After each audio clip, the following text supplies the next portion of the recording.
first, we've got to talk about some rumors heading around the league.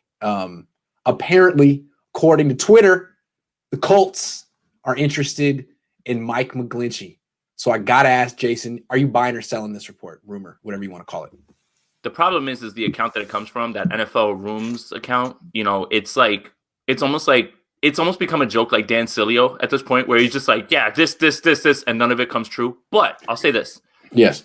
This actually does feel like it has legs, right? And when you look at the way the Colts build their roster and they want to build it in the trenches, right? Maybe the Colts are thinking, let's get him lined up with Quentin Nelson, let's get them together again. So, I mean, this guy could be completely wrong, but something about this feels like there has to be some sort of movement on the Colts' part, especially considering how they want to win, how they feel like building their team. So I actually buy this. It's just the person who keeps tweeting it has no good track record. But right. This sounds right. This sounds right.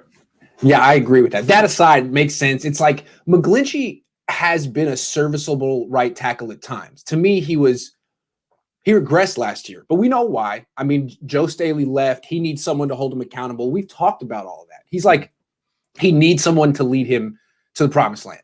And Trent Williams, his attitude is like, you know what? It's not my job. I don't do that. Fine. Joe Staley took it upon himself. Quentin Nelson did it in college. Clearly, these two on the same line. Nelson was the alpha dog. I think the Colts would understand that. And if you bring him back there, it worked in college. It could work here. Maybe Quentin Nelson could get Mike McGlinchey to weigh 310 pounds if no one else in the world can. So that would make sense. But what would the Niners get for Mike McGlinchey? That's really what it boils down to. So, yes. I mean, at this point, I think, and I'm probably going to get killed. I think you can get a second or a third for him, honestly, at this point. I don't think you're getting a first for Mike McGlinchey.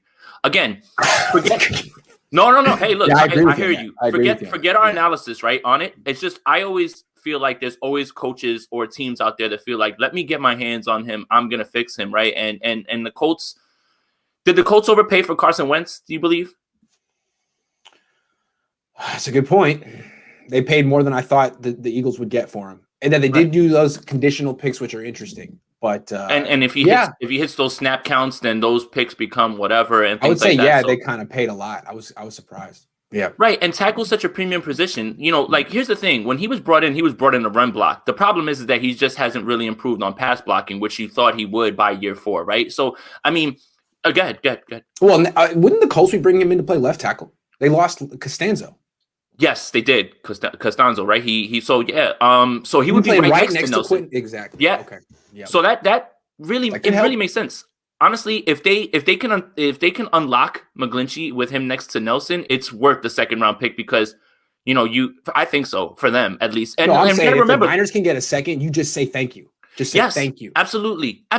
Because then what you do is you can allocate your money to Trent Williams and then go address it in the draft.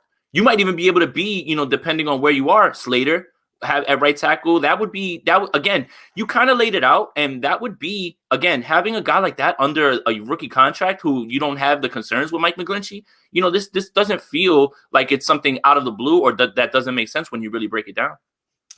I haven't watched a ton of Rashawn Slater, but I have watched some. And from what I've seen, he would be an upgrade over Mike McGlinchey. Now, he hasn't played in a year. Trent Williams had a little bit of rust coming off a year layoff. This guy isn't Trent Williams. He's a rookie. So he may not be an upgrade at first, but I think he'll be an upgrade over Mike McGlinchey. So if that's the route the Niners want to go, trade McGlinchey to the Colts or whomever and replace him with Rashawn Slater.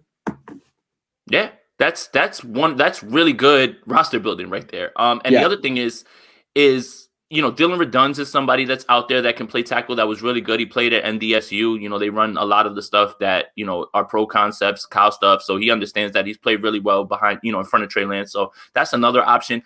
There's a lot of good tackles in this draft. And I think that, the 49ers would be foolish to not even explore this avenue, even if it's not happening. Like if you don't have this conversation about what can we do with McGlinchey and maybe upgrade the position, then I start to get scared. So they have to be having this discussion. Now, whether this rumor has legs, that's something different. But honestly, this rumor feels right. Like it feels like it's something that could work, a place where he actually fits, and they have a ton of money. So, I mean, it all kind of lines up, honestly. So I really think that this thing has legs. It's just, I wish it came from a more credible source. True. And from the Colts perspective, it's like, okay, he's been playing right tackle on the Niners next to Mike Person Daniel Brunskill, a revolving door at right guard. We bring him in, put him at left tackle, and put him next to Quentin Nelson, who he's had a track record next to, who is the best guard in the league. And I mean, he could only do better. That being said, I see the logic. He'll break your hearts, Indianapolis. He will break your hearts. There'll be that one game where you're down 7 late in the fourth quarter, and you feel like, man, we got this. And then, boom, Mike McGlinchey does his thing. That's really what amplified all of the Mike McGlinchey stuff, is that when he whiffed on a pass block, it was like the worst time. At the end. At the end. Like 4 or 5 times this year. And you know what? If quarterbacks can choke, if kickers can choke, if wide receivers can choke, maybe right tackles can choke too, because he has a track record.